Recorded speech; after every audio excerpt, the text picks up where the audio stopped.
A little throaty. All right, we're good. Here goes. It begins in 3, 2, 1. I need you to keep on the dodge and sidle up the lollylob past them hornheads. Just hooting and hollering to score off them rustlers. We'll cut dirt and get the bulge on them. Yes, we are just taking a nice shit together.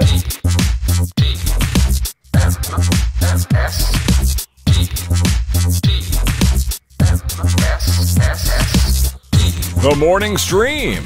The next best thing since sliced bread.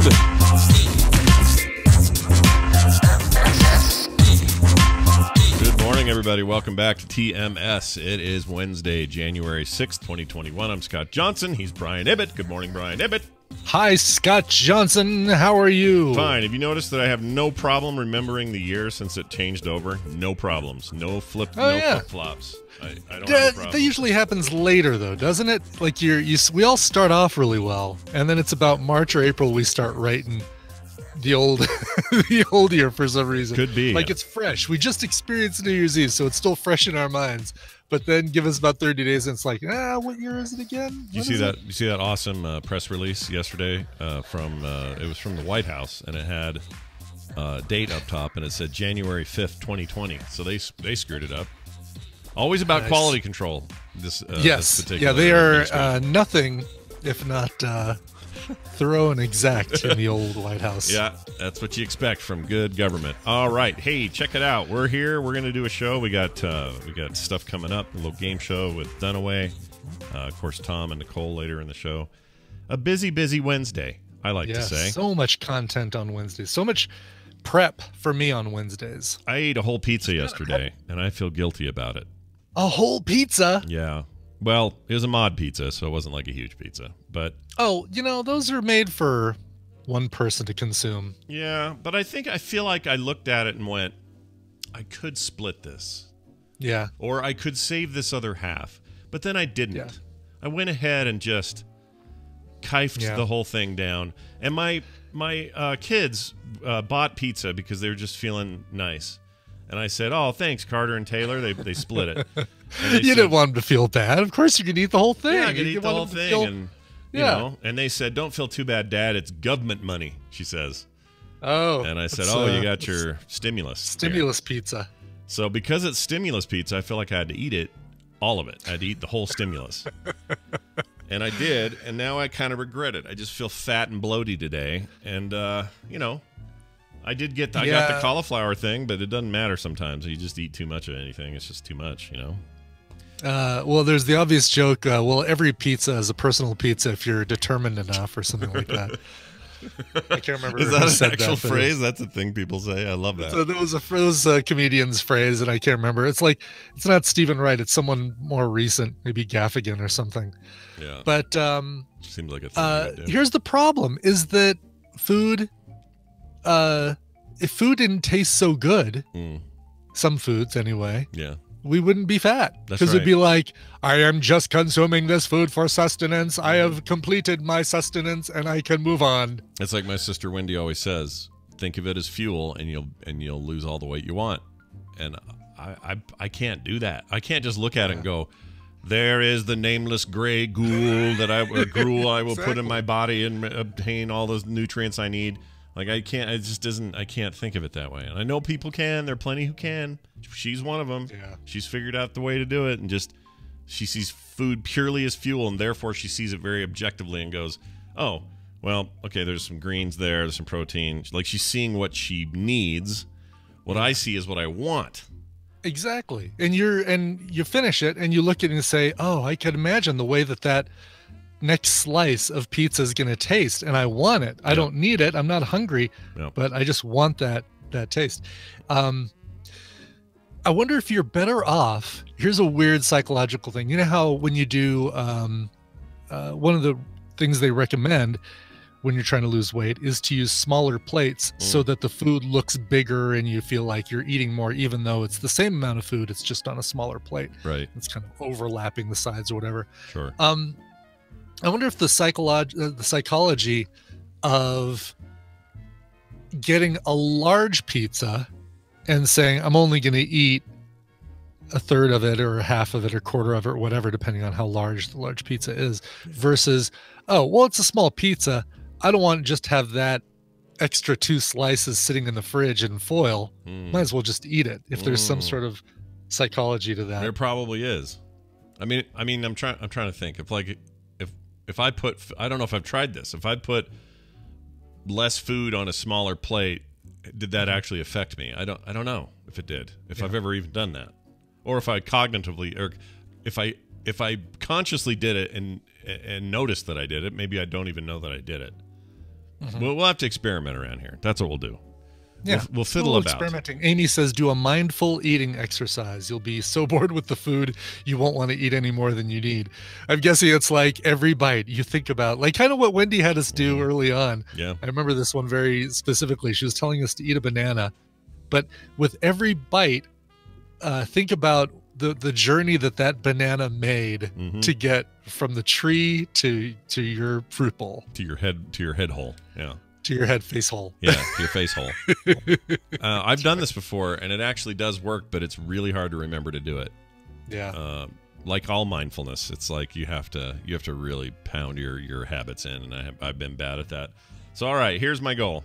Next time we meet here on the show, today, all of today, whatever I consume, I'm going to mindfully consume it on a smaller plate. How about that? Sure. How about that? You like that? Okay. I like that idea a lot. I'll do the same thing. We'll hook up on the other end and see how we did. Anyway, good to have you all here. Let's get started with a quick email from a listener that just made me laugh. And I actually put the image. I know. I love it. I love that I get the image of it. I got to blow this image up if I can for the chat, because I may not be able to extract it. Crap. Because I actually inserted it in here and then deleted the original. I thought I could pull it out easy. I can't. But just imagine this in giant, thick text, okay? Because that's how it came to me. He says this. Right. Hey, Scott, this is from Rob. He says, sorry for the text size. I can't seem to get Office to do anything right. And I think it's because Microsoft wants me to log in every day or something. And Microsoft Teams is always trying to take over my computer. I know, I'm a Luddite. But is there an argument to be made for Microsoft being too invasive? Maybe even for Microsoft slowing down American productivity? Is that a topic that you and the other Bryans can discuss? Sad and frustrated at becoming old. Rob. I just love this email and I wish they could see it better, but you get all your fonts in there before he apologized for his text size. No, that was it. This is the entire thing. So he began the email with "sorry for the text size." Yeah, this is the whole email as presented to me. And what I loved about it was how, I mean, it is thick. If you go look at your regular email, you get like 10-point type or whatever. Yeah. This thing is like 24 size type or 18-point or something huge. And he's just, it's just the kind of frustration that I wanted to kind of want to just hug him and go, these are good problems to have. I gotcha. So I could see like the comparison of his little avatar and his name and the date, like the stuff that Google puts in there automatically are like little tiny thin stripes compared to the size of this text. Yeah. And it sounds like it just did it without his willpower. Something happened in Outlook and, I don't know why, but this caught me just in a fun way. So, Rob, we feel you. So do we want to discuss Microsoft slowing down American productivity? Well, they do that to me on my Xbox and Game Pass, but I don't know if I could blame them for much else. I mean, it's all Clippy. I think it's all Clippy. Clippy's fault. Bob, remember Bob? Bob's fault. I remember Bob. Bob was terrible. He's still at it. No, I don't know. Like Microsoft, when you sign up for 365 Office or whatever it is, and let's say you're on a Windows machine and you're using their browser, using Edge, and you're using all their stuff, there is a lot of sort of we're not locked in here with you, you're locked in here with me sort of feeling. Like you do get a little surrounded by all their stuff right now. And Apple is just as guilty of this. Totally. Don't anybody think that we're taking Apple's side, but Apple does this too, and even to a different but also equally painful degree of like, oh well, if you'd like your stuff to be synced across all your devices. Sorry, you have to use Safari and this and that and iCloud and all that stuff. So. Yeah, it's like everybody. Google does it. They all do it. Everybody wants you in their space, and that's just where you're at right now, there, Rob. So enjoy it while you're in. Welcome to the future. It is not going to get any better. Nope. Your text size is just going to keep growing and growing and growing. Oh man, I look forward to the day when he's just sending like 144-point text to me.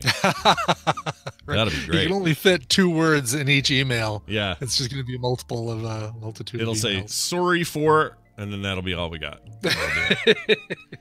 Anyway, we appreciate your. He's Canadian. Oh yeah, he is Canadian. No, I don't know if he is. I have no idea. All right, we're going to play a game today. Yeah. We're super prepped for this. It's going to be rad. Dunaway is going to be involved in some fashion. We're going to also, which is also good. Yeah, I agree. He's going to come in here and join us in just a second. And we're going to also take your calls to be a part of this. But before all that starts...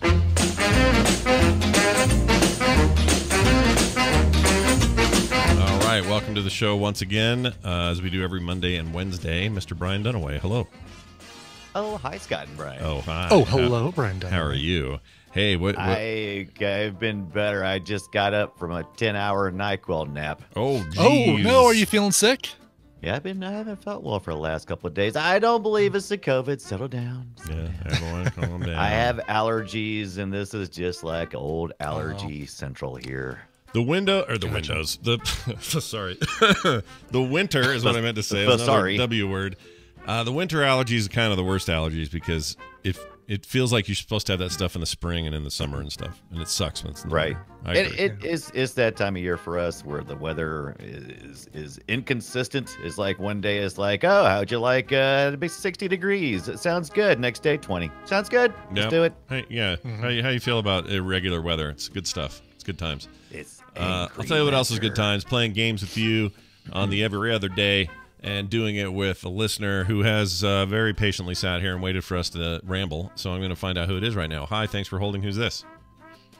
Hi, my name is Ian, and I'm currently suffering from dry throat. Nice. Ian. Oh, no. Ian, don't have dry throat. That's not good. Are you probably not the COVID, though? Just a little bit of the dry throat there? Yeah, it's the typical, dry heat coming up in the apartment itch that happens every single time at this time of year. That's no good. So what do? Do you spray your mouth with some sort of spray? Do you drink a lot of water? Humidifier? What do you do? Yeah. What do you do? Yeah. We've been trying the humidifier the last couple nights, so I'm going to start taking some allergy meds and see if that knocks it out. But other than that, I'm fine. Oh, so good. Just a little bit, of this of the back of the throat, just a little bit. Gotcha. Yeah. You know what I try? What do you try? Nothing. And then my fiance will say, "Have you taken anything?" And I'm like, "Shut up! I want pity right now, sympathy." That is exactly what happens in this house too. Like I complain about, I've got a headache. Well, have you taken anything? Well, no, I've taken Complainatol. You mean there's medicines I can take? Yeah, Shut up. Grumpini and Complainatol, and that's it. That's all I need. And the couch. I need the couch. Ask your doctor if Complainatol is right for you. Don't take Complainatol if you're allergic to Complainatol. Well, Ian, it's wonderful to have you here, and Brian will now explain to you why you're here, what you could win, and how it'll work. Why are you here, Ian, in your dry throat? Welcome to What's Your Nerd? I've interviewed a member of the Tadpool and asked them 9 questions in a subject in which they consider themselves nerdy. Scott and Brian will take turns predicting whether or not our guest will get those questions correct.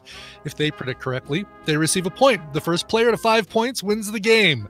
Caller, Ian, and your dry throat. As always, your job is to choose which of our 2 hosts will more accurately predict our guest's knowledge in their category. If you're correct, you win our prize package, which includes the carryover prizes from Monday, Overcooked 2, as well as all that damn DLC.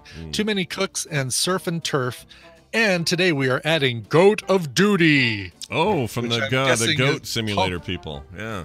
It's Call of Duty with goats, I'm assuming, right? Well, it's good. Sounds right. Goat Simulator has these spin-offs, and they are always like The Walking or the Goating Dead and things like that. It's like Right. they mix and match goats with like other popular things, and so yes, you're right. There's like a thematic sort of Call of Duty Goats versus plants versus zombies or something. It's pretty. It's not a complex game, but it No. is very positive. It's mostly a physics experiment with a goat.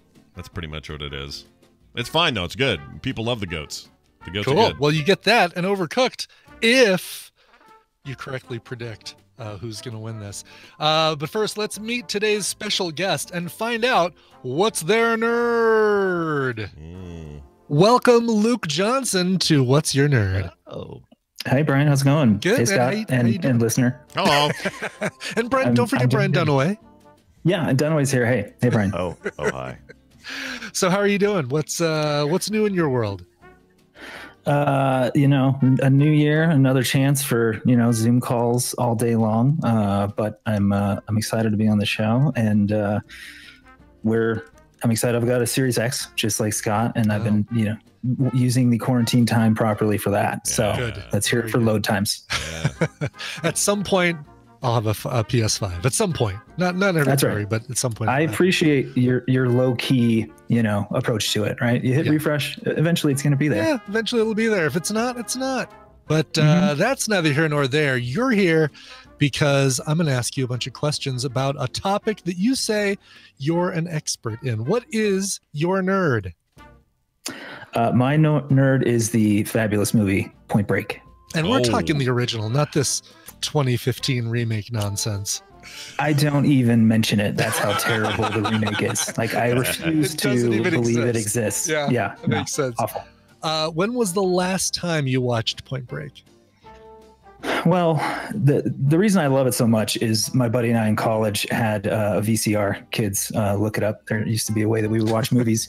And whenever there was nothing on cable, we would hit play on the VCR. And we basically just left Point Break in the VCR for almost an entire college school year. Wow. So I've definitely seen it 100 times. I probably watched it most recently a few months ago. It is an annual or a biannual viewing for me. All right. Well, that should give our contestants, Scott and Brian, a good idea of how well you're going to do in all this. If you're ready, let's go ahead and get going. Let's do it.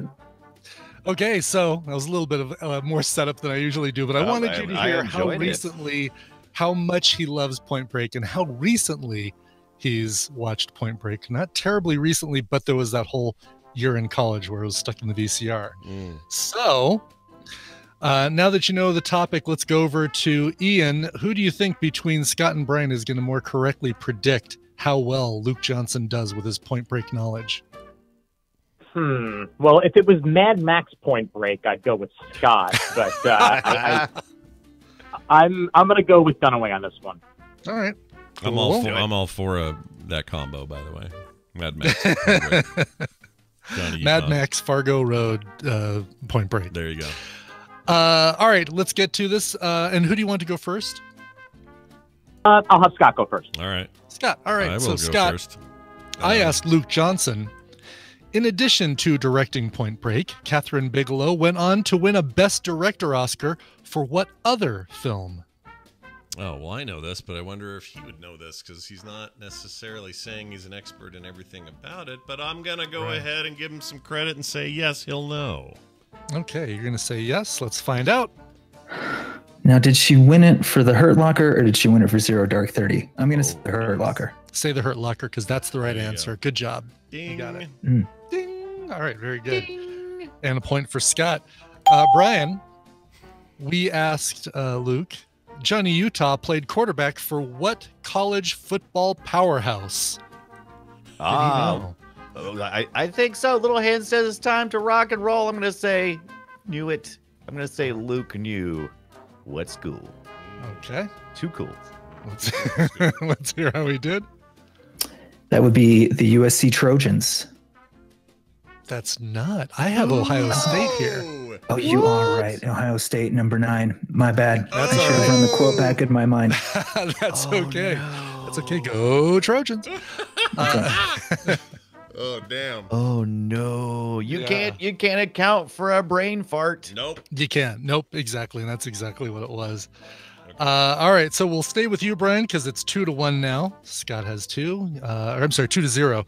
Scott's got 2. Let's see if you can catch up. Bodie believes that a 50-year storm is going to create the biggest surf this planet has ever seen. At what specific location? Did he know the specific location? I'm gonna say that brain fart was just that. I think if you want the ultimate, you've got to be willing to pay the ultimate price. I think Luke knows this. All right. Sounds like you've watched it recently. Let's see if Luke knows this one. Okay, it's in Australia. Bells Beach. Bells Beach is correct. Nice. Nicely done. No way, Baja is bigger than Bells, bro. This, by the way, all this is making me want to watch Point Break, which is currently Again? on HBO Max. Yeah, Yes, And we have it for Film Psych if you ever want to go back and listen. Yep. that's right. I could go back and listen to our episode of Film Psych to see what we thought of it. Yeah. Right. Why not? All right, 2-1. Brian, you still get this one. I asked Luke, what derogatory nickname does the FBI use to describe young agents straight out of Quantico?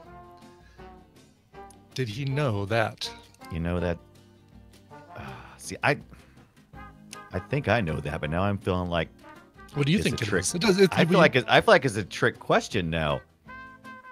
No. Oh, really? What do you think the answer is? Because it's not going to hurt if you say it. Yeah, of course. Of course it will. It'll hurt real bad. No, because it I'll won't. get it wrong, and then you'll laugh at me. We're all that's gonna true. laugh at you. We're all Not a gonna great movie. laugh at you. I'm gonna say he got this. All right. He got this, yo. Let's see how he did. Blue Flame Special. That's right. Oh, thank man. God. Very Nice. Well done. I wasn't even close then. All right, we've tied things up. This one will go to Scott then. All In right. the Marvel Cinematic Universe, Point Break is the password used by Thor to access what? Uh-oh.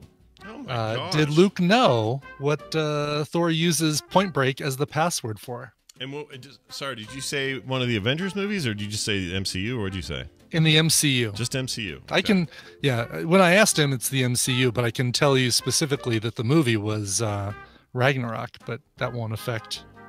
That's not what I asked him, but I can tell That's you. not what I I don't think asked. I know this. I feel like I should know this. See, this is a Ragnarok question. Not so I'm gonna say no, he doesn't know this.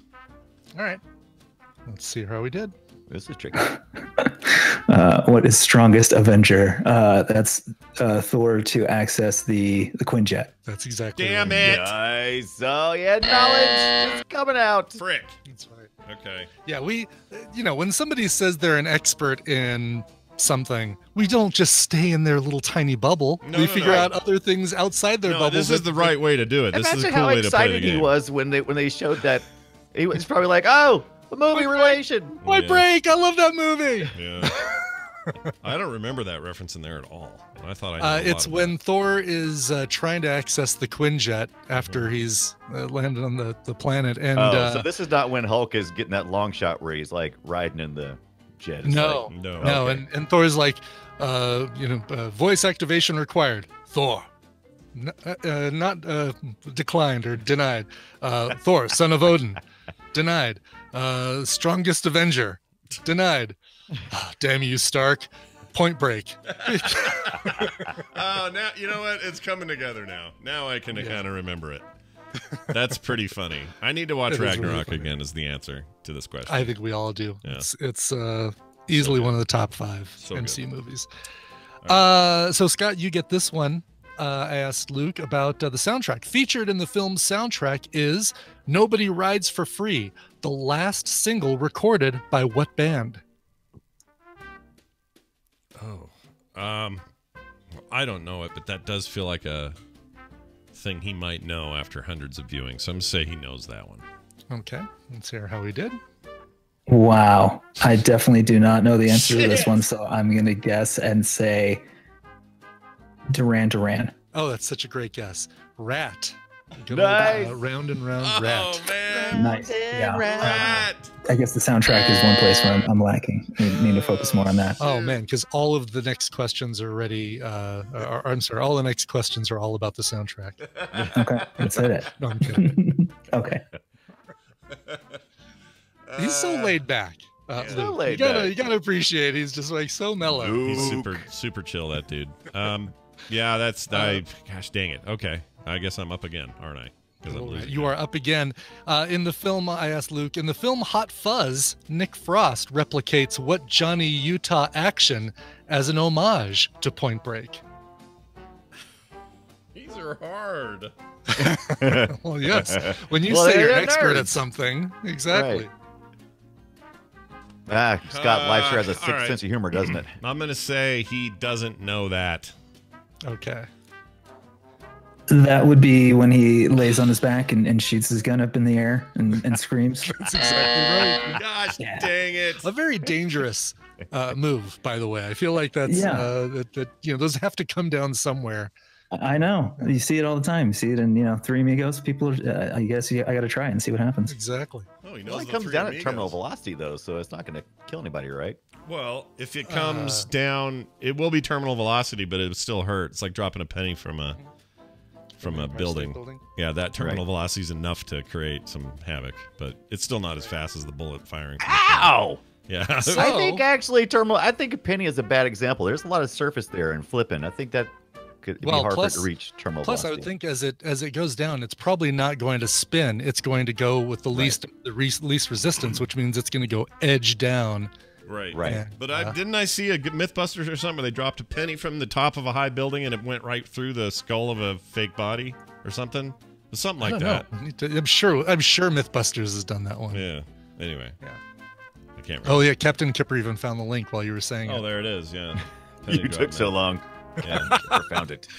So, Ian, Busted! you've won. Oh, that's I still it. He have two more. won? Shit. That was five points for Brian Dunaway, but we're gonna keep going. Okay. And Scott, I'll let you answer these.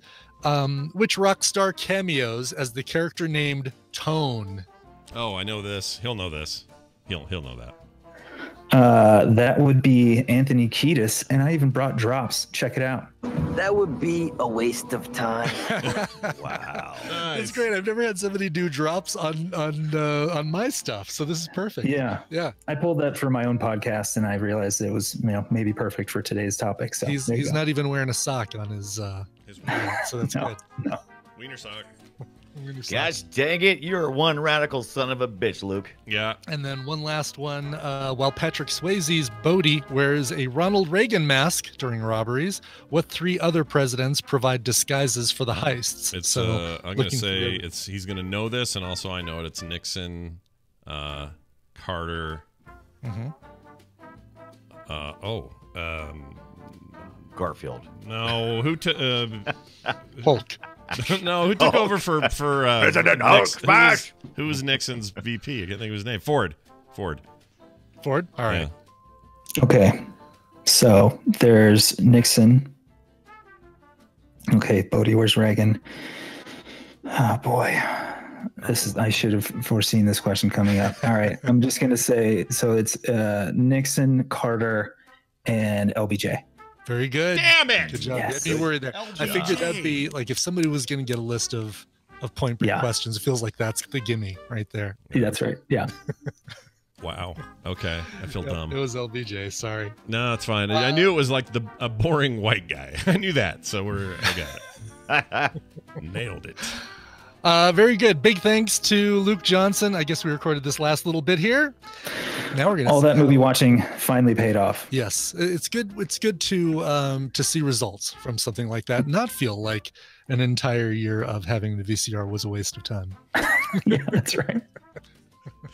Nice. How's your dry Congratulations mouth to, feeling Ian. now? Yeah, Ian, how do you feel? Well, here, Dry throat. you'll feel better when I play this. Hold on. Winner, winner, chicken dinner. How's it feel, buddy? How you doing?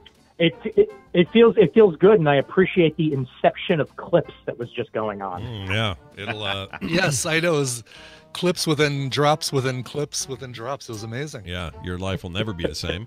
But congratulations! That means you've won one of the most fun multiplayer couch games ever created by man.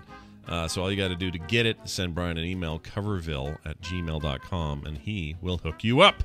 Congratulations, and we'll see you next time. Thanks, Ian. All right.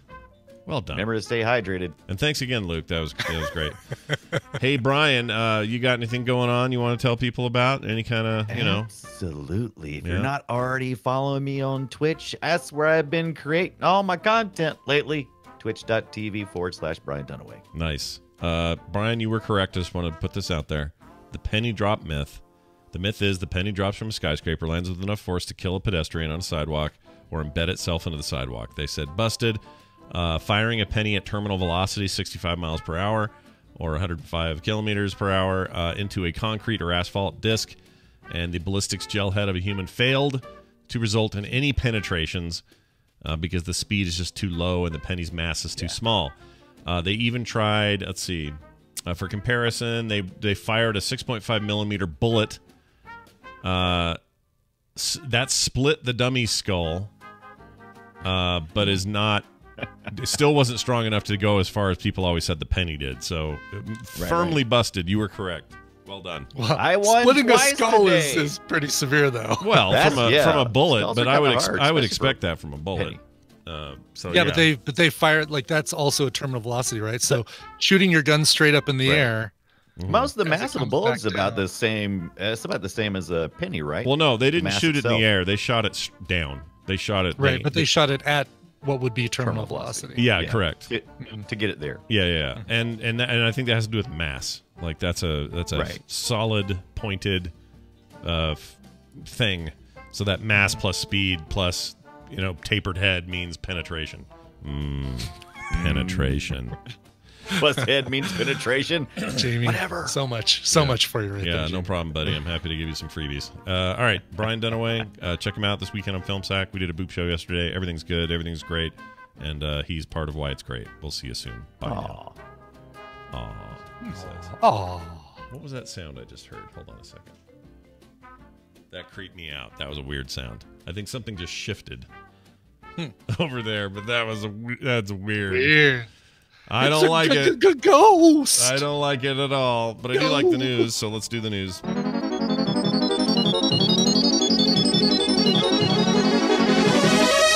Hey, look at that. It's the news brought to you by Soundography. Going up today, a brand new episode featuring the band Porcupine Tree. Yes, that's a real band, people. I didn't know that either, but they were a prog band formed in England in 1987 as a joke and inspired by the psychedelic and progressive bands of the late 70s. Hammond and I listened to their entire catalog. What did we think? Well, you'll just have to find out if we thought it was groovy or if we thought it was the worst thing since unsliced bread. Check it out today, soundography.com, and enjoy the show. Enjoy. It's out there now. All right, check this out. Well, no, it'll be out there later. I mean, it'll be out there later. It's out there later. It's out there later. Yep. Later. All right, here's some news for you. We talked yesterday about that ancient Pompeii snack bar that they found. That was a thing. Ancient Pompeii snack bar, huh? Uh-huh. Pretty sneaky, sis. Oh, wait, that's a different commercial. Different thing, but you get the idea. Well, she connected 5. Anyway. 120-year-old chocolate found in an Australian poet's paper. Yeah, this is pretty cool. Staff members at the National Library of Australia said they were stunned when they found a 120-year-old box of chocolate hidden in papers of the late poet and journalist A.B. Banjo Patterson. That is an Australian-ass name right there. A.B. Banjo Patterson. Yeah, he died with his chocolate. Old chocolate. That's his old name. Or That's his voice. Exactly. Yeah. That's actually the voice of the chocolate. Yeah, it's perfect. I'm not going to be eating on a box of old chocolates. My mom always told me I was a box of chocolates. Oh, I kind of hate that combo. I don't know why.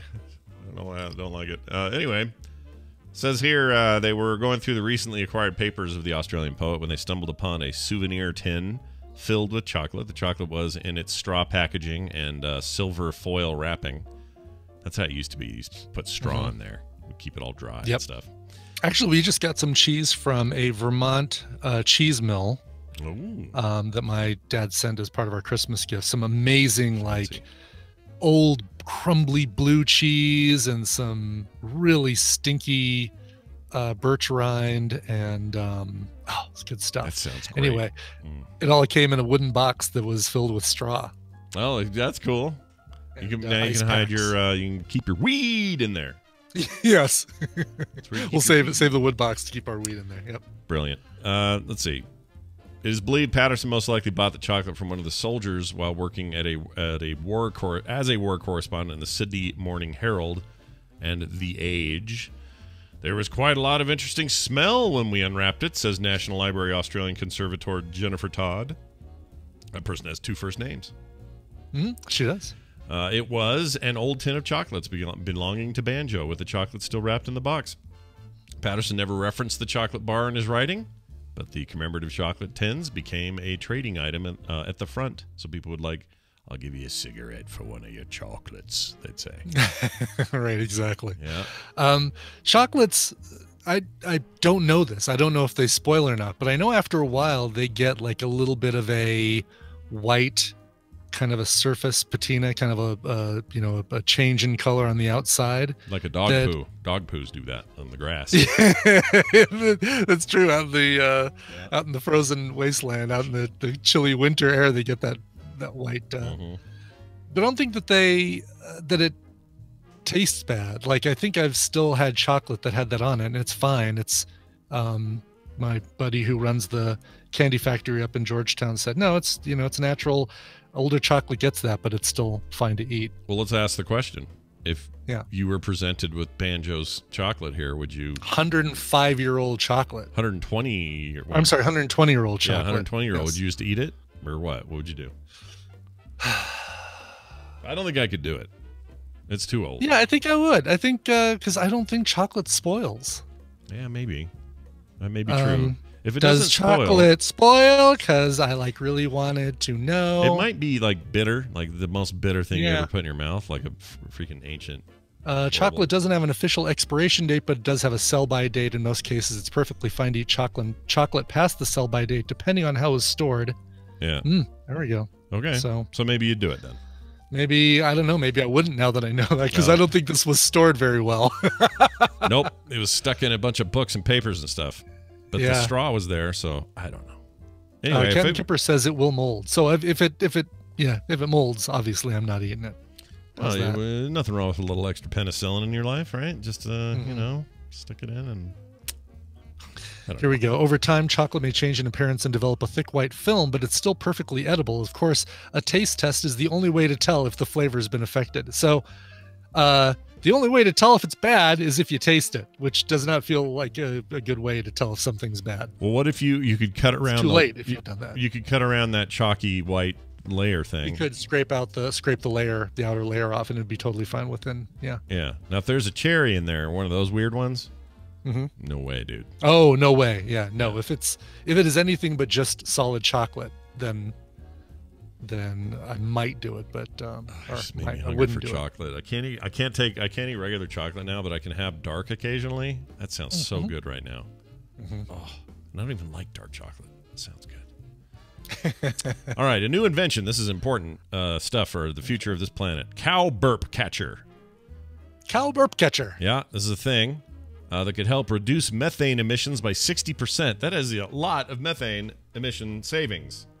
Keep it in the cow where it belongs. A burp-catching face mask for cows could prove an unlikely weapon in the battle against climate change by reducing the methane emitted by cattle, which currently is massive. Cattle herds and other ruminants. What does that mean? Ruminant. Is that a cow Like term? Cattle. Yeah. Other ruminants. Cattle herds and other ruminants. Like sheep. Stuff that like grazes on the land and I believe farts a lot. Yeah. Okay. Yeah, I don't know the exact what all that entails, but I know that sheep, cows, goats. Oh, there we go. Multiple stomach animals. That's the definition. Multiple stomach animals. Interesting. Yeah. So technically, Commander Worf is a ruminant. Is a ruminant or ruminant, whatever he is. Anyway, it says here they're responsible for up to 37% of the methane emitted worldwide. The greenhouse gas is 21 times more potent than carbon dioxide at trapping heat in the atmosphere. But while the cow farts are often the emissions that make up the headlines, cow burps are the problem, with up to 95% of methane emissions coming from their mouths, not their butts. Oh, yep. Interesting. That's not a thing I knew until today. I didn't know that either. Yeah, thought it was all farts. Hence the burp-catching mask developed in the UK by a company called Zelp. Z-E-L-P. Maybe we're not even hearing them moo. Maybe those are just like long frat belches. Could be. Frat belch. Frat belches, yeah. I like the distinction. That's the definition. By the way, if this UK company is called Zelp, is it actually called Zed-Elp? No, because you're not spelling it. It's only Zed when you say the letter. Okay, so it's always pronounced like Z. Z. Okay, yeah. So Zelp. It's a terrible name is what I'm getting. Zelp. It is a terrible name. Anyway, it's fitted on the cows somewhere between 6 and 8 months of their lives. Let's see. They talked to Wired. The co-founder of the company, Francisco Norris, said, "We're aware that in every country, methane is one of the biggest contributions to global warming, and we found a methane mitigation tool in agriculture." Or no, they say that those are under research. There's a lot of innovation coming within the field right now, or occurring in the field. But let's see. Previous solutions of the methane problem have come in the form of animal feed designed to reduce methane emissions. But this thing's going to work. So they're going to put a mask on your cow and say, "Here, Bessie." Like Beano food. That's exactly right. Mask up, they'll say to the cattle. Mask up and save some planets. Well, methane will travel through a mask, I assume. Well, this is supposed to filter it out to some degree. It can't be 100%, but the whole idea is, well, 30. Let's see, what's the number? 60% reduction overall with the masks on. That's crazy. Which is probably about that surprised me. That if more people wore masks, that's probably the reduction in admission of freaking COVID. For all I know, I don't know. Yeah, I made that up. Made that right up. Don't have any idea. I guess it's probably like it's more of a solid mask as opposed to like the masks that we're wearing that we can that's covering both our noses and our mouths that we can breathe through. Yeah, right. Probably like got this some is probably kinda, just covering their mouths, and it's like little burp catchers. Yeah, and it's got like a thick something up front because cows don't complain about their comfort. They're too dumb. That's right. I'm not gonna wear a moo mask. Yeah, have moo. Oh, speaking of which, I wonder if anyone else with a close to 2-year-old has this problem. So he loves books and he loves apps and he loves like matching things. He's got these apps that Taylor bought on her iPad that are just like connect to these, here's an egg and a chicken and put those two together because those go together, that kind of stuff. And he's really good at it. He's matching and mixing and doing all this stuff. But there's one app called Sounds Animals Make. And when he plays that one, he immediately bursts out into tears as soon as he even sees the app open. Really? It's the cow on there, and it does a realistic like that. Yeah. He loses it, pushes the iPad away, crawls into your arms, hides in your hair. He's terrified of it. Oh no. Yep. So cows, what the frick, dude? Yeah, no kidding. Yeah. And it's the only one. And if he even sees your finger hovering over that app, like you're going to push it, he'll slap your hand away. He'll smack it away. Really? Yeah. Something with that cow. Dang. Don't know what's up. That, I guess the lion. He doesn't like the lion either. But that makes sense to me. A lion, right? Kind of scary and loud and, I don't know, it's growly and low or whatever. But the cow is just a freaking cow. So he'll get used to it. This mask, I think it's a...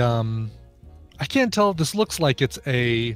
Oh, they're pictures? I didn't even think to look. Retouched photo, yeah. Not retouched. What's the word I'm looking for here? Photoshop. Here, I'll put it in the chat. I hope this isn't like a crazy long URL. It's not too bad. No. It still didn't pull up a graphic. There's video of them making it. Oh, no. What is this? No, this is the chocolate guy. I got the wrong thing.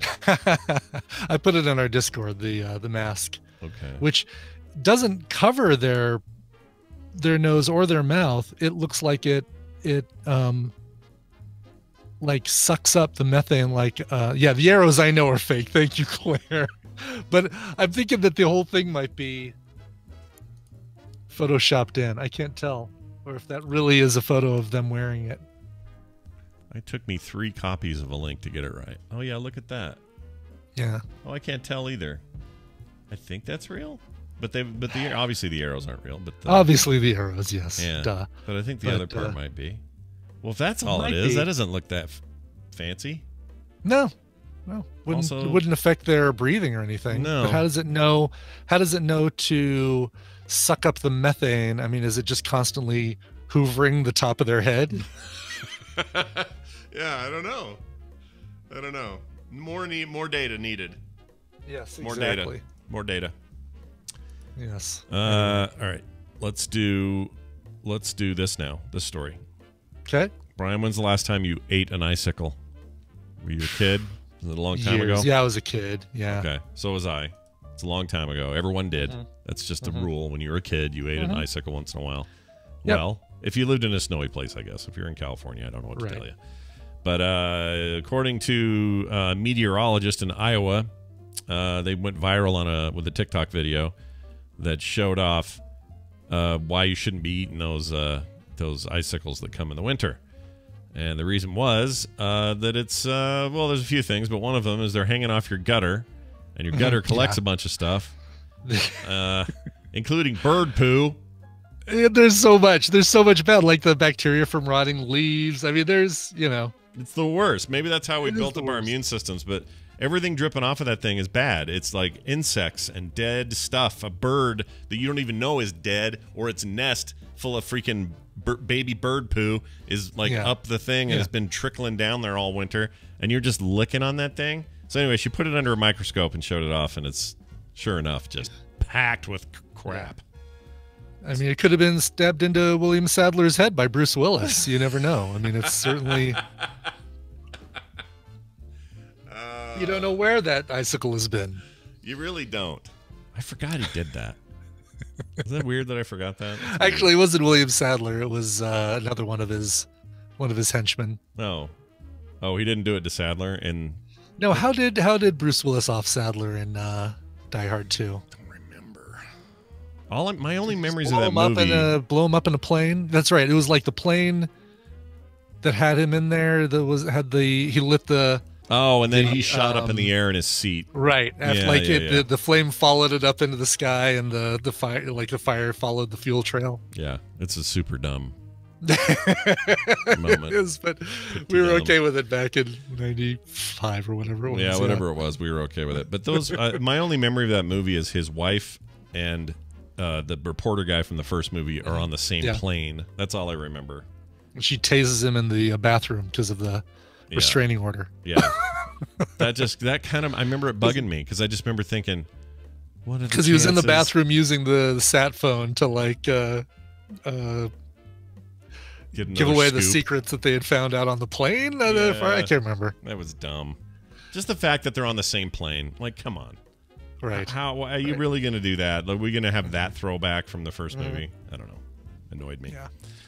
Anyway, don't eat them, is what I'm saying. Yeah, don't eat the icicles. Yeah. Ugh. They're bad for you. When you think about it, yeah. Yeah, if you got here's the problem with TikTok. As soon as this was said, a bunch of people went and found icicles and started eating them on camera because they're not afraid.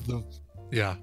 Oh, it's the whole thing like the COVID the COVID challenge.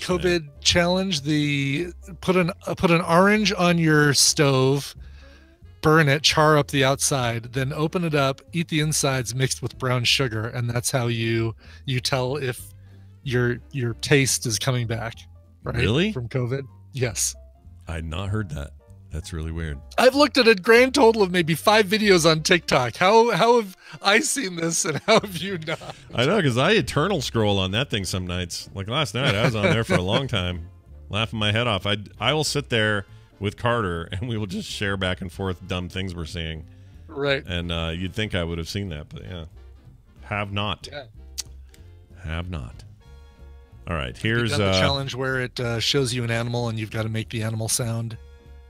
Oh, right. Or the worst one is it's similar where someone's got a fart coming and they say to their significant other or whoever's around, they'll say, predict what my fart sounds like. And the guy will go, or whatever. And then the person will fart to see if it sounds close. And once in a while, you'll find people that are like dead on. Like, well, sure. I don't know why I'm getting these. because I don't like them. But but when they're there, I'm like, well, I got to see this through. You watch the whole thing. Yeah, I got to see it through. I got to know. Yeah, I got to know. Anyway, final story of the day. A pharmacist. This is such psycho news. Oh, yeah. One of Dan's one of these guys. I'm not saying he would do this, but they're professionals. They went to school for this. This is an important part of the medical community here. A pharmacist accused of spoiling COVID-19 vaccines believed it would change people's DNA, and that's why he did it, according to officials. The pharmacist accused of intentionally spoiling nearly 600 doses of the Moderna COVID-19 vaccine at a Grafton clinic first appeared in Ozaki County? I think Ozaki, yeah. Ozaki County Court on Monday. I don't know where this is. Halfway between the Ozarks and Milwaukee. I there don't you know. go. It's really... Nailed it. Stephen Brandenburg is the pharmacist accused of deliberately spoiling vials of vaccine at the Grafton Aurora Medical Center on 2 occasions. Let's see. The district attorney told the judge that the vaccines were initially believed to have been destroyed and needed to be tested to be determined if that was actually the case. Anyway, let's see. It was being held on probable cause. In their probable cause statement, Brandenburg removed the box containing the vaccine from the refrigerator and let it out for 12 hours, rendering it useless. So that's how you do it, is you spoil them that way. He told investigators he believed the vaccine was not safe for people and would harm them and change their DNA. None of that's true.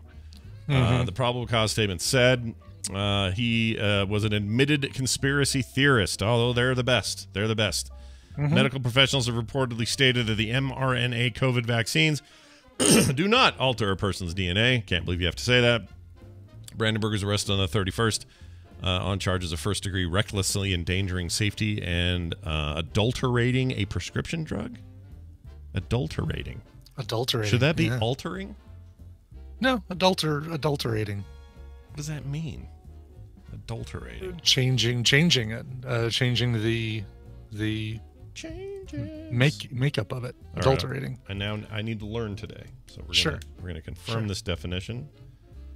Adulterating, to make impure by adding extraneous, improper, or inferior ingredients. Spurious. Adulterous. Okay. There you go. That's a weird combo of words, and I'll believe them. 57 people did not receive the vaccine after it was let out, but it is believed to be no health harm. So, in other words, if you got one from the spoiled batch, it didn't hurt probably you. just didn't do it. Just didn't work. Great, you got to come back in, get another jab, and then another jab 3 weeks later. Yep. How this guy is a conspiracy theorist and a pharmacist is kind of... They're everywhere. I mean, yeah, they really are everywhere. But I mean, I would think that, all right, if you're in the medical industry, that kind of gives you that experience and knowledge. You went to medical school, you went to, you've basically done enough to know that right from wrong, I would think, but I guess not. I blame Ancient Aliens, the show, the cable Claire show. Gack basically narrows down what I was trying to say. He likes science, but also doesn't. Yeah, I don't know what's wrong with this guy. Yeah. It does seem, well, whatever. You strip him of whatever license you get for being a pharmacist. Okay, just take that away. For sure. Number one, job number one, do that. The rest of it, you prosecute him all you want, but don't let him anywhere near this anymore. How about that? Exactly. All right, we're going to take a break. When we come back, Tom's Tech Time, recommendals, and more. Before that, a song selection from the vast library that Brian Ibbett has collected over the years. Brian, what are we playing? That's right. Got a brand new album from a band called Here Lies Man coming out this year. It's called Ritual Divination. And we haven't done a lot of psychedelic rock on this show, but we're about to do some psychedelic rock. Here is the band Here Lies Man and their brand new single, Collector of Vanities. All right, we'll be right back. Please stay tuned. The thing with motion smoothing that you have to remember is you want it on for sporting events, but off for TV and movies. Even take a football movie like 1974's The Longest Yard, starring mustachioed actor Burt Reynolds. Dude, you're blocking kickoff. Well, better to not watch the game at all than to watch it in the wrong format, right? Get out of your sister's bubble.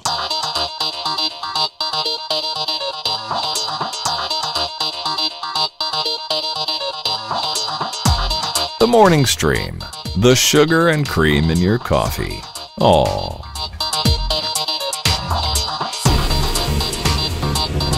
All right, we're back, everybody. Welcome back to the program. And yes, that was Colin Robinson talking about motion smoothing on television. Love it. He is so freaking funny. All right, we are gonna go Tom Town. While you get Tom, I'm gonna make a really quick run to the bathroom. Be right back. Go for it. I'm pulling him in while Brian goes poop. Which I shouldn't assume. I don't know where he's going, but it doesn't matter because we're gonna play this now right here. These are their stories. Wrong one. There it is. With the computer, as with any tool, the concept and direction must come from the man. That man is Tom Merritt, joins us on Wednesdays, and is here yet again to talk to us today. Hi, Brian Tom. just gets up and uses me as a bathroom break. You play the wrong intro. What am I supposed to think here, Scott Johnson? Kicking the new year off with style is what you're watching. It's what you're witnessing. Normally, you would be like in Vegas already. In a normal year. Well, right? yeah, right. Because usually CES is that first Monday, Tuesday, Wednesday, or in the past several years it has been. They delayed it, so CES is now next week, and also not in Las Vegas. It's not anywhere. It's going to be virtual, which it's not the first conference to do that. IFA did a combo of that back in September, and is a technically bigger conference than CES. But CES is the big hoopla of the tech year here in the United States. So it's odd that it won't be in person at all. And even IFA had some limited in-person events. CES has nothing. So this is a huge technology show that is not going to happen in any particular location. And we're all very curious to see what that means. I've covered it without being there before, but that was because there were thousands of other people there and I could just read their postings on the internet. Now, none of us are going to be there. So how does one... What does one expect in your position this year as somebody who does cover these things and has to do it virtually? Have they said what to expect? Do you know what you're looking for? Well, yeah, they're going to have the keynotes like they would normally have streamed. So instead of crowding into the ballroom, you'll stream them. I never crowded into the ballroom anyway. I always streamed them from somewhere else at CES. So that really isn't different. And honestly, it's not going to be that different for anybody who was in the ballroom, except they won't be as sweaty, I guess. So that will largely remain the same. We'll get the big announcements, not just the keynotes like the Verizon, CEO Vestager keynote, but also we'll also get. I think I just said his name wrong, so I apologize. We'll also get, the announcements, the press conference, on-stage announcements that all the big companies like LG do. So I'd say a good percentage, 75%, is going to be the same. What'll be different is those things that people stumble across when they're walking around the floor or they're at one of the after-hours press events like Digital Experience or Showstoppers or even CES Unveiled. You're not going to get the same momentum of everyone running into each other and saying, hey, did you see the fork that vibrates when you've eaten too much? Oh my gosh, I got to go look at that, right? Yeah. Which was an actual product last year at CES. Tim Stevens was on DTNS earlier, and he pointed out that a lot of his compatriots are receiving products in the mail. So we'll have some hands-on stuff, but it will be distributed amongst reporters around the world. And it will be different because instead of, spending 15 minutes in a booth, you've got the thing in your house. Yeah.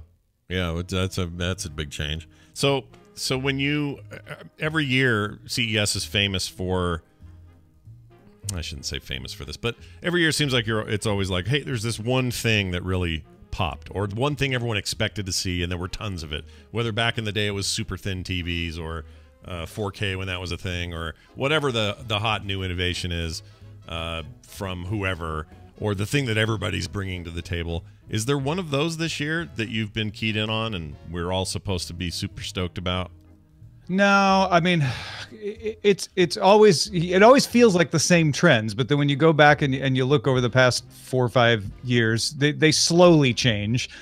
So when I say 4K and 8K TVs, it's like, just like last CES, except it's probably a different balance. We're probably going to see more 8K TVs. We're probably still not going to see an 8K TV that you're going to actually want to have in your house, or that is going to really be compelling for people to buy. But we probably will start to see people making the case of why in a couple of years that'll happen. This was the same as CES 2001 with 1080p. It was the same for CES 2006 with 4K. So that's kind of the evolution, is a little bit more 8K news. Probably the biggest thing that everybody will be talking about is putting 5G in their thing. Now that 5G has pretty much launched and is rolling out widely, we're going to see a lot of different Internet of Things devices, a lot of different laptops, etc., that will have that data built in. Well, I'm excited for your coverage, because I always enjoy your coverage of this thing, and this year will be interesting.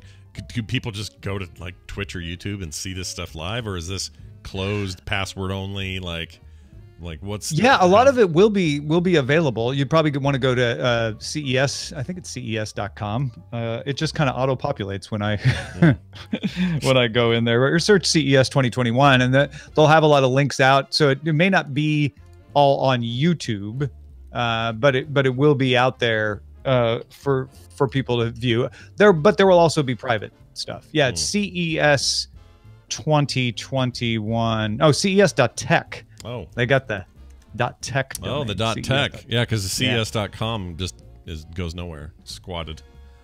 Nice. All right. Well, look at some of these featured speakers. We have Kathy Engelbert, the commissioner of the WNBA, head of product inclusion at Google, and Janine Baptiste, and of course, Dua Lipa, singer and songwriter. Dua Lipa, yeah. She's gonna levitate right on through CES. I like her, so I am totally down with her and what she has to say. She's very everything smart. come out all right, Brian? Yeah, how you doing?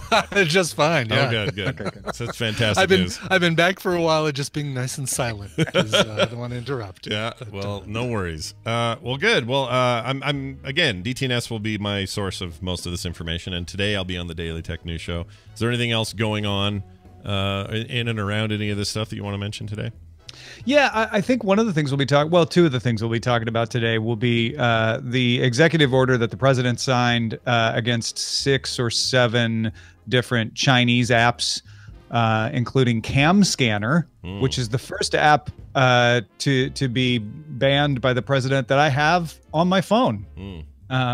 Because it's a hand scanning app. I don't really use it that much, but I was like, oh, look, I have that one. So that and Alipay is another one, which is not used widely in the United States by residents, but it's certainly used by tourists. So, that could impact tourism. So we'll talk about whether this is even going to last, whether President-elect Biden would overturn it, or whether it'll end up getting hung up in the courts like the bans on TikTok and WeChat did. So there's that. And I also want to talk about these new models from OpenAI, DALL-E and Clip, that take your image and tell you what's in it, in Clip's case, based on being able to identify the object. So it doesn't have to be trained on the image to recognize it. And DALL-E, actually, you tell it what to draw something and it will draw it for you. Oh, wow. I'm into that. I want to see more about that. That seems like my jam. Yeah. One of the tests they gave DALL-E was a baby daikon radish in a tutu walking a dog. Oh, really? Oh, so you could go complex. Yeah. And so it drew 15 different versions of a baby daikon radish in a tutu walking a dog. Wow. That's crazy. I kind of want to, but now I'm all about following up on this. All right. Yeah. Well, that's great news. Again, today, Daily Tech News Show, 2:30 Mountain Time. I'll be there. You and me and Roger and, of course, Sarah Lane doing the daily, and it'll be great. I'm excited. First one of the new year for me. And all that great coverage of CES coming up soon. They start at what, next week, you said? Yeah, it starts, I think, technically on Monday, the 11th is when it all kicks off. But as with all CESs, even virtual ones, stuff starts leaking out early. So we're already getting some CES announcements from companies like LG. It'll just ramp up probably on Sunday and Monday, and almost everything will be announced by Tuesday. Well, so next Tuesday, Robert Heron and Patrick Norton will be joining us to kind of cover all the home theater announcements, because they're expecting to get a lot of that kind of stuff. Those two are perfect for that. That's fantastic. Yeah, definitely be checking that stuff out. Speaking of things that leak out early, that was what happened to Brian and why he had to leave the show for a minute. Hey, didn't want that to happen, so yeah, I took preventative measures. Yeah, well, just not early. That early would be bad, but yes. Yeah. There you go. Tom Merritt, Ace Detect on Twitter, of course, dailytechnewsshow.com. Oh, any cool side projects going on right now? We got to make sure to get that in. What are we doing? Anything cool? Not anything particular that I have to talk about. But if you want to keep up with my writing, I've been beta reading a novel that I want to put out, within the next 6 months or so, called The Girl at the Bottom of the Lake. So I might start making some postings and excerpts from that. You can even find some older versions of it if you join my writing Patreon. All kinds of good stuff flows out there throughout the month, things that I write fiction-wise. So go check it out, patreon.com/AceDetect. There you go. ACEDTECT. There you go. Tom Merritt, Ace Detect on Twitter. We'll see you soon. Have a fantastic day. Bye now. All right, Brian. Yes. We're alone for recommendals today.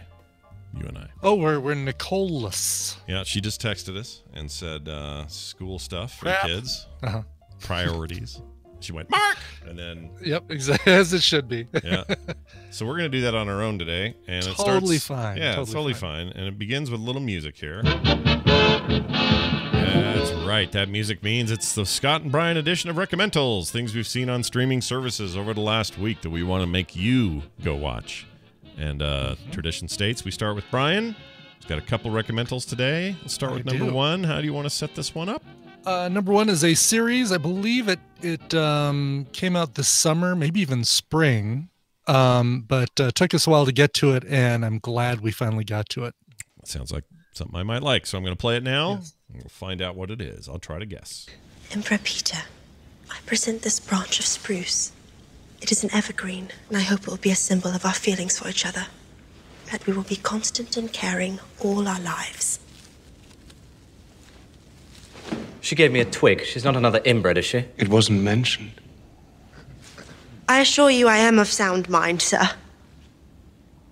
I wanted to thank you for your letter. Noble poetic sentiments. It warmed my heart. I wrote a letter? We threw a little something together. How about that? Well, you liked it, so that's grand. Welcome. I hope I will make you happy. You're perfect. I need an empress who's from aristocracy, but not from a family that is powerful or a player. Your family apparently You smell funny. Is that usual? I have been traveling. Let's hope that's it. Wedding's at 7. Archbishop Sampson will now give you instructions. Oh, you're cute. I have to get back to my horse. I have no idea. That is Nux from Mad Max Fury Road right there, Nicholas Hoult. Yeah. That's a TV show called The Great, all about Catherine the Great. Oh my gosh, I love that. There's something really funny about that humor. It is really well done. Like the whole series is like that. It's if you liked The Favorite, then this is kind of more of the same. Okay. It's got Elle Fanning as Catherine the Great, or well, Catherine before she's the Great, Empress Catherine, and Peter, son of Peter the Great. Didn't realize she was Austrian, moved to Russia to marry Peter, and then became Catherine the Great, the ruler of Russia for a while. But it's really, really, really well written, well acted. Such a great lineup of folks in there, and most people are folks that you might have seen in one or two things, but other than Elle Fanning and Nicholas Hoult, not a lot of recognizable faces in there, with one exception. I'm trying to find his name right now. He's the priest that's part of the in the clip said we weren't informed, or whatever he said. Yes, there is something familiar about that guy's voice. And he's a guy that you recognize and say, "Oh yeah, I've seen that guy in a million things." He is. Sorry, thought I should have had this a little bit quicker. Adam Godley. Yeah, and I'll give you a link, but Adam Godley, from. Oh, I know him from a ton of stuff. Yes, exactly. He was on Breaking Bad, and oh geez. Other things. Other things. Exactly. He's like one of those people. Love Actually. Isn't he the monkey? He's the monkey on Umbrella Academy, I think.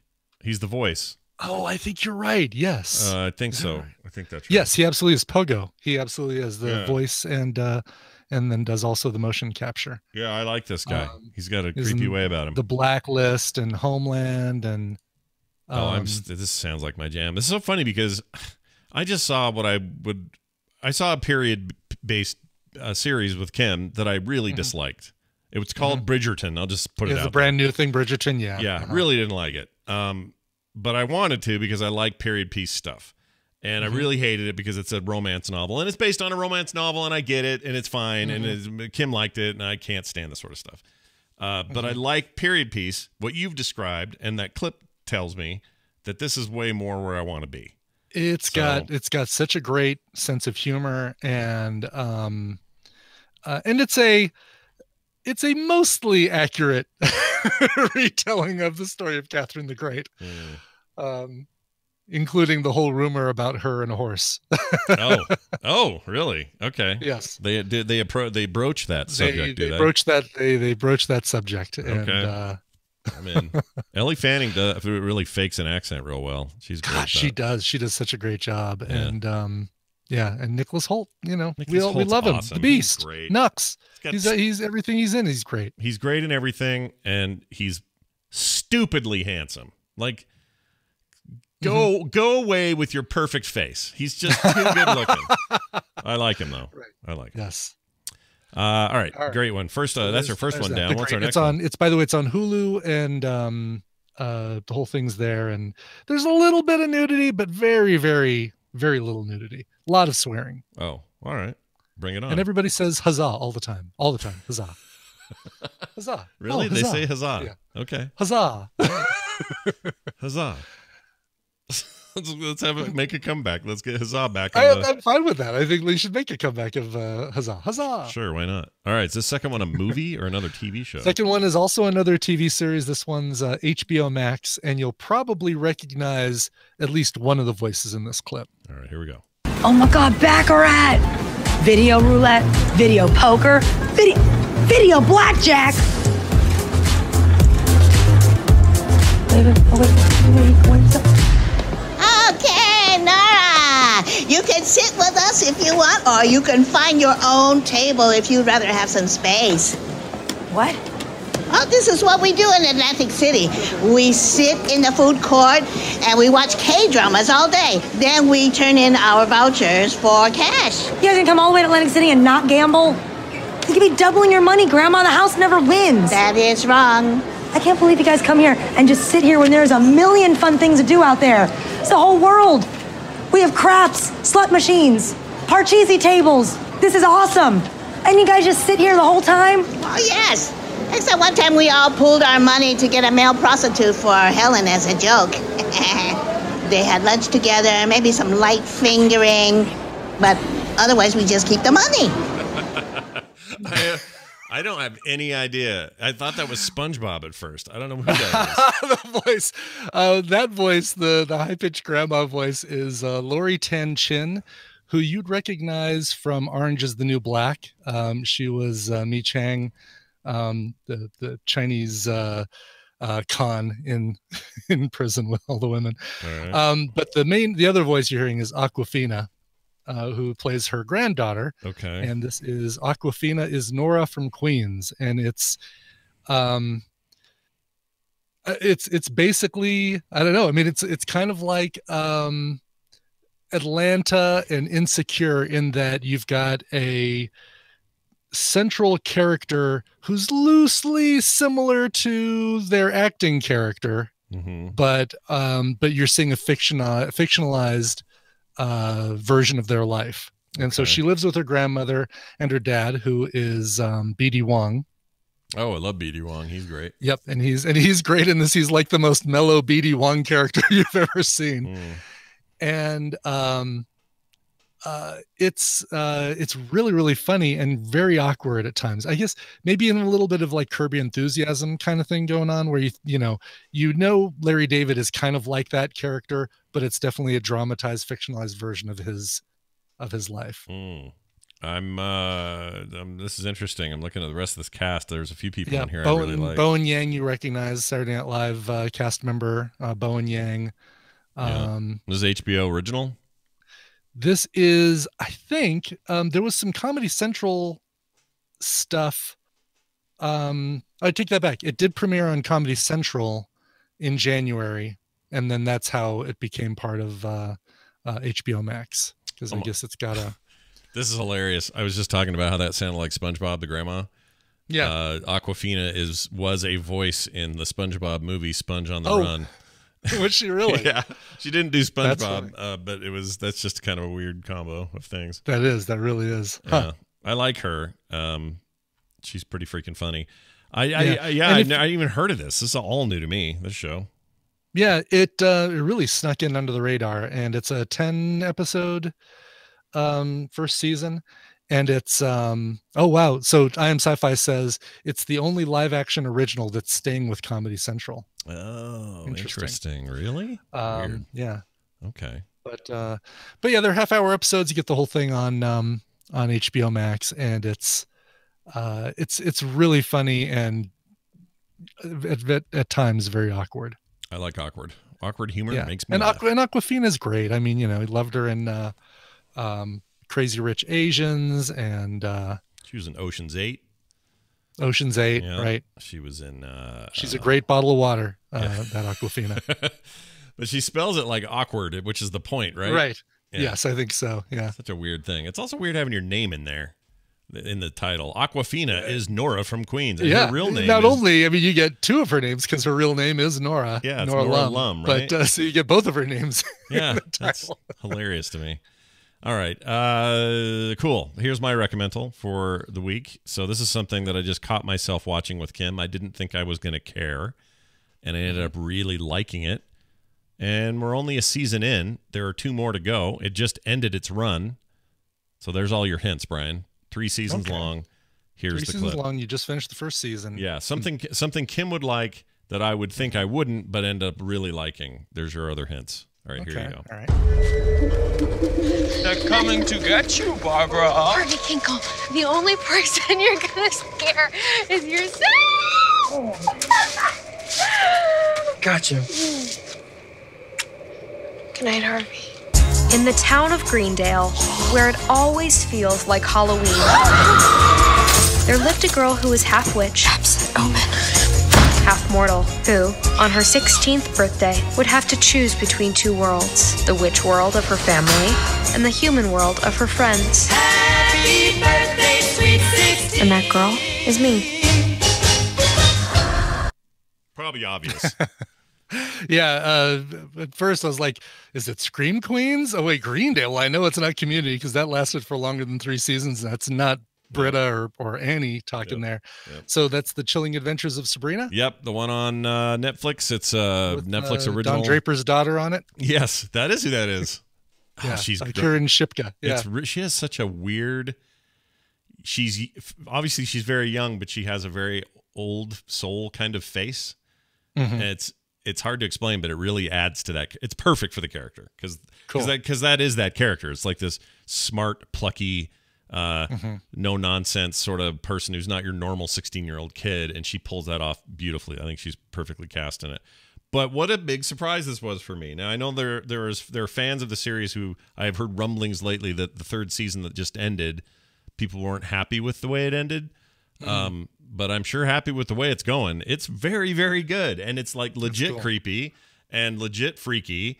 And they really go hard into like, these witches are all a bunch of Satan worshipers and there's some gnarly deaths. And, you know, she's kind of the bright light and all of it. Oh, and her aunts are played wonderfully by, who played Dawn on The British Office? Lucy Davis. Yes, she's one of the aunts, and she's great. Who's the other one? I'm gonna try to find her name so I don't screw this up. Her name is Can't find it. Oh, here it is. Miranda Otto. She's been in a million things. She was Eowyn in Lord of the Rings. Yes, right. Something recently too. Thin Red Line, War of the Worlds. She's in War of the Worlds. It was that. I think it was that. It must have been that adaptation of War of the Worlds that we just watched a couple of years ago. She was Allison Carr in the Homeland series, which I know you were watching at one point. Anyway, she's. No, I've never seen. Oh, I thought you saw. Oh, I'm sorry, Homeland. Yes, not Homelander. Homeland. Or Outlander. I was thinking Outlander, Homelander. I want to see a Homelander Outlander. That'd be well, cool. yeah, I'd like to see Homelander Outlander. Anyway, she's great as Zelda, Aunt Zelda, and you mentioned the other lady, and I already forgot her name. Gosh dang it. Anyway. Yes, Lucy Davis. Yeah, Lucy Davis is great. There's also Michelle Gomez, Michelle Gomez. Yeah, she was a bad. She was the. Who's the doctor's enemy on Doctor Who? Oh, right. I forgot about that. The thing I was thinking of is she was in that flight attendant thing. She was the assassin lady. Yeah. So she's been in quite a few things lately. Which we'll have to talk about after you're done talking about Sabrina. Yes, Missy, exactly. Yeah. Yes. It's awesome. I really liked it a lot. And we're only a season in. I'm excited to get to season 2. It's not normally something I'd care about. It's all in this Archie universe that I don't really give a poop about.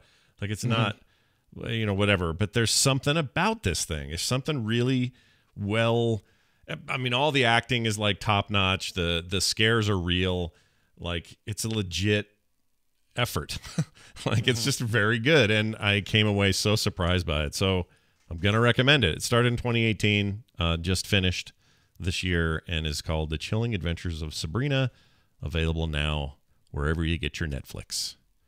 Okay, we should talk about that flight attendant. That was almost a recommendal from both of us, but both of us kind of felt the same. It was a little middling and weird. I don't know. It was sprawling. They tried. I feel like they tried to have too many B stories, because the A story is great and compelling and interesting. Cuoco wakes up in a hotel room with a dead passenger from her flight and has to recount basically has to hangover style recount the events that led to his death. But then there's all these other side stories with Zasia Mamet from Girls and Rosie Perez and I love those characters in the context of the main story. They're fine, but when they start having their own little. Here's what it reminded me of, and so someone will hear me say this and they'll go, "Oh, I know what they're saying then," because this is exactly the same feeling I had. Thankfully, they fixed it in the next season. But in Friday Night Lights, the series, first season, amazing. It really established that show, incredible characters, all that stuff. The next season, Jesse Plemons' character kills somebody, like full-on murder, and then. It may have been self-defense, but anyway, the point is that created a tonal shift in that show that just didn't belong. It just wasn't meant to be there, and they fixed it. Season 3 and forward, they never got stupid again, and it went fine. But that second season was a real bummer because of that just tonal shift for no good reason. They didn't need to go there where they went. Right, had plenty of drama that it was doing fine with, and it just felt out of place. And it was like a different show needed to be made about this thing with different characters in it. That's how these side stories feel to me. It's like, okay, the Rosie Perez character is great as this sort of wannabe best friend, but she's a little bit mousy, and now she's all involved with selling secrets to the Chinese and, or the Koreans, I guess. Like, all that stuff is just like, okay, what? No, bring it back. It's fine. Go back to where it was before. And then the other thing happened with her lawyer friend, who again, I love her story as it pertains to the main story. She's great. Yeah. But the minute it starts to be that whole mob thing and everything, I went, that's a separate TV show. That's not this TV show. So I'm really torn on it. And because on the one hand, I thought her performance, Kaylee Cuoco's performance, is amazing. And a lot of the tonal stuff is really great. The humor's pretty good. It's good dark humor. The dead guy's great. He's great, yeah. Yeah. Like, all that stuff's great, but I don't know. I can't come fully around on it yet, which kind of bums me out because there's something there. And they got a season 2 greenlit already, so. Yeah, it'd be interesting to see where they go with that. Yeah, and I had to look it up. Zasia Mamet is the daughter of David Mamet. Oh, I didn't know that. Yeah. Oh, that's cool. I wonder what that's like Director. at Thanksgiving. Because David Mamet is like a brain, dude. That dude, He really is. Yeah. Oh, I'm gonna look that up and see how that's all. Yeah. Oh, I didn't realize she'd been in so much stuff. I knew that she was in Girls, and I didn't. I guess she was also in Mad Men for a little while. She's an odd-looking human. She has is. a weird look to her. Eyes are very close together. Yeah, they're right in there. Just you have to buy glasses at a special place. I mean, right? Yes, she's the opposite of Anya Taylor-Joy. You're not wrong. All right, there's your recommendals for the week, and I don't know if that means Nicole will be tweeting them. She probably will because she likes to do that. But again, let's remind them. Mine was the the Chilling Adventures of Sabrina. I just keep saying Sabrina when I talk about them. What were yours again? Yours is on Netflix, right? Yep. Sabrina's yep. Mine are Hulu's The Great, about Catherine the Great, and Awkwafina's Nora from Queens from HBO Max. Nice. These are good. So no matter quality. which service you've got, there's something we've probably recommended something for it. Probably. One final email before we get out of here. This is from Cece. Or Ceci, probably Cece. Cece. Dear Saffron and Basil. Two things. One, if you love The West Wing, check out the West Wing Weekly Podcast, where Josh Molina and Harishi Harway do episode by episode reviewing, kind of like FilmSack does. They often host people from the political world, as well as cast members, directors, and writers, including Aaron Sorkin himself. By the way, Hershey also produces the amazing Song Explorer series on Netflix. Oh yeah, Song Exploder. That thing is great. Yeah. Explorer. Yeah, start out on. Well, I think it's still an NPR. I think it's an NPR show. I know that it's the music podcast that always dominates the music charts, the music podcast charts, which is fine. It deserves it. It's really, really good. And I just started watching the Netflix series, which is also really good. That's Look awesome. for a future recommendal to be that. And if any of you are wondering who Josh Molina is, his character replaced Rob Lowe's character in the series. Not playing the same character, but when Rob Lowe's character left, this new guy filled that. Oh yeah, Josh Molina. He was in Sports Night. Yeah. He was great on Sports Night. He's a Sorkin regular, I think. Yep. Number 2, regarding the age group that follows TMS. Yes, it's clear you guys attract a younger than you crowd. But, FYI, I'm old enough to be your older sister. I'm a recently retired software engineer. I've picked up cooking as a hobby, and I love listening to you guys while prepping dinner for my hubby. You make me laugh out loud. Shout out to Justin for the wit and politics and Nicole for the recommendals. Love the snowblow. Cece. That's very nice. Thank you, Cece. Yeah, we respect our elders, Cece. Our older sister listener. Yep. If there's anything that we don't care about, it's how old our listeners are. We'll offend you. We don't care. We don't care. Equal opportunity offenders here at the show. Exactly. We'll take you no matter what age you are. I did hear from an 18-year-old who said, "You guys were talking about all these 30-year-olds, and I was feeling really young, and I didn't want to say anything." I'm like, yeah, don't feel that way, because you'll be 30 before you know it. Okay. It comes like overnight, man. You're just gonna. It really be there. does, and boy, it bums me out that you told him that, because it's yeah. Don't want him to feel like, oh great, I've got nothing to look forward to. I'm gonna be as old as these farts before too long. These old men that talk to him every day. These grumpy old men. We'll take you no matter what. So whoever you are, wherever you are, no matter what your age, you're welcome here.